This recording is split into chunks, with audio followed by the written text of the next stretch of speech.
So firstly, I'd like to just apologise, this video is not as detailed as I'd like it to be. Um, Basically, all I did in this project is test the individual components, i.e. the odometer and the clock was working correctly, and then advise Tim what to do next.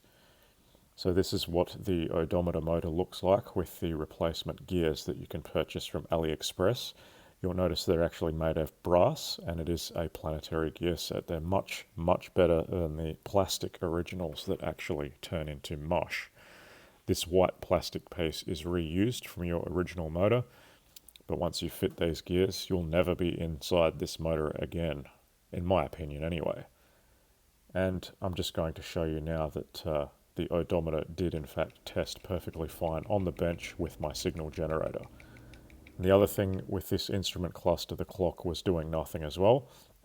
And here you can see it actually works perfectly fine when it is powered from my signal generator. Now these faults are pretty common with these early 140 instrument clusters that have the electromechanical odometer. There's a series of transistors NPN and PNP that you should consider replacing on that board when either of these items are malfunctional.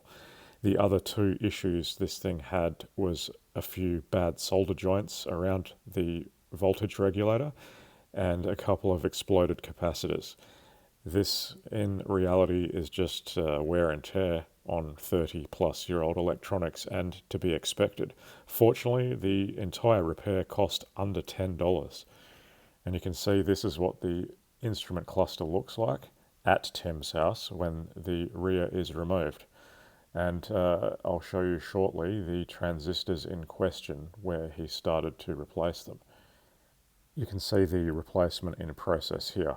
And for your information, this is an extremely common fault and well documented. If you do a Google search, you'll find a forum posting exactly on this topic. So don't be scared of doing this if you can solder.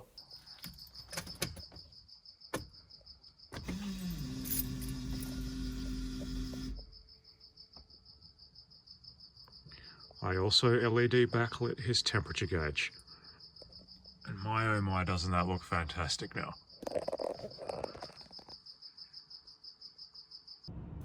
And we can see now the odometer is in fact working perfectly. And yes, I did give him a lesson on how to manipulate those numbers in the odometer, so those are not original to this car, but who cares? Likely the next owner of this car is going to be a recycling factory. And yes, I will reduce the brightness of that outside temperature display. It's a little bit ridiculous at night time, but the camera makes it in fact look worse than it is. Fortunately, there is a resistor on board already. I just need to increase its value once I find something that's a little bit less offensive to the eyes at night time.